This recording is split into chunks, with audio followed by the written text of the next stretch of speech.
Okay, coaches, I've got one for you.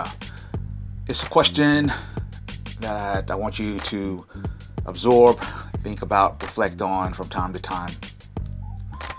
It won't always be the case, but it's something you need to ask yourself and be honest with yourself about. When is it time to relinquish certain duties or turn over your duties to somebody else? While you are training, teaching, constantly learning, refining, you will fall in love with certain aspects of the things that you do.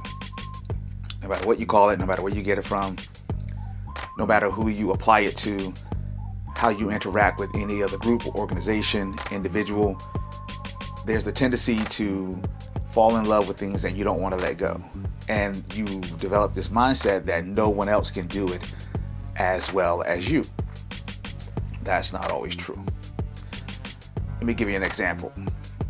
So when fighters are training, of course, we always have to introduce some type of alternate work that keeps them working in the form of mitt work, pad work, drilling, things of that nature.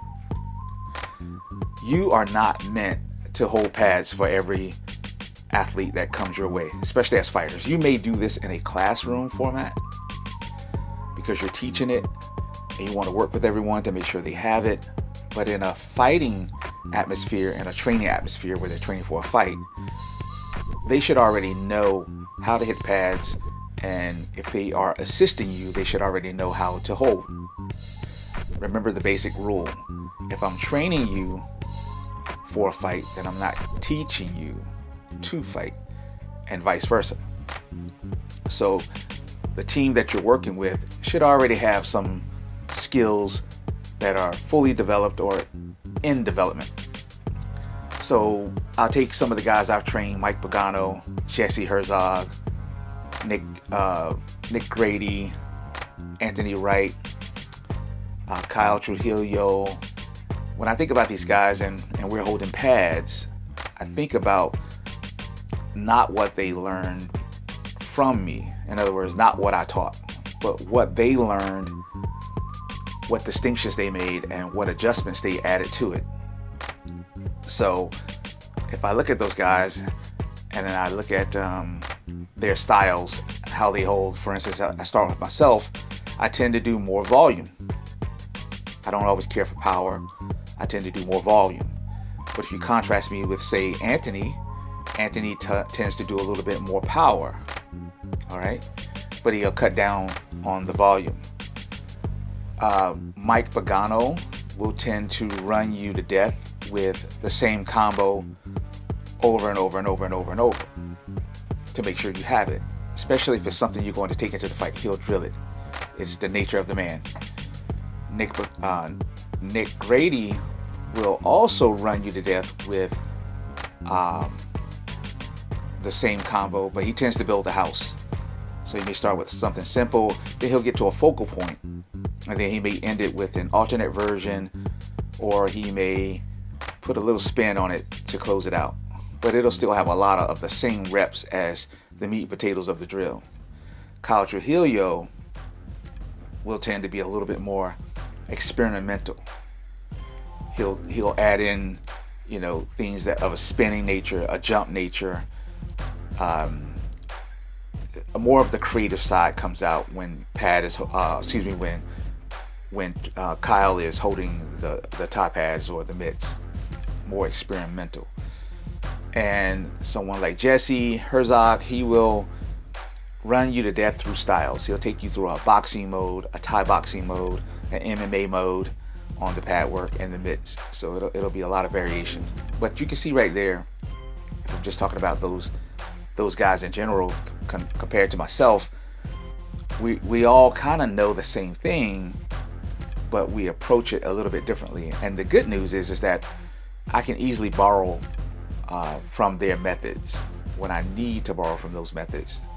But if I have them in the gym, it is easier for me to delegate that duty and say, hey, I'm working with a fighter and he needs for you to hold the pads because of the energy that we kind of expect from the opponent.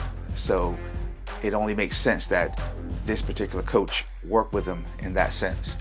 And in some cases, when I'm training a fighter and we don't know who the opponent is and we want to be ready for anything, we'll have him work with everybody. That's really good at holding pads. We're not just talking about a fellow student who's learning to do it. We're talking about coaches who know how to do it and really drive your heart rate up, really get you moving, really work on your offense and defense, and variation of distance and transitional movement all at one time.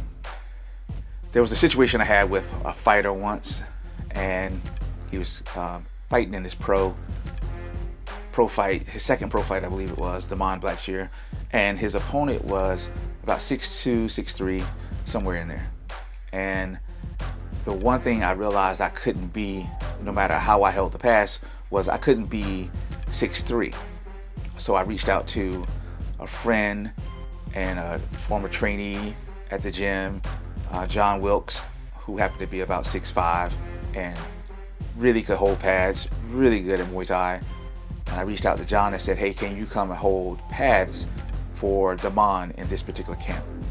And that's exactly what he did, because I can't be 6'4", I can't be 6'5", or whatever the fighter was at the time. And that is an example of being able to relinquish control in one area, even if you love that area, relinquish that control and give it to someone else. And it turns out it will work out for you. Just make sure that they know what they're doing and make sure that you trust them, and all will end well. I'm Coach Sess, and you've had Words with the Mad Coach.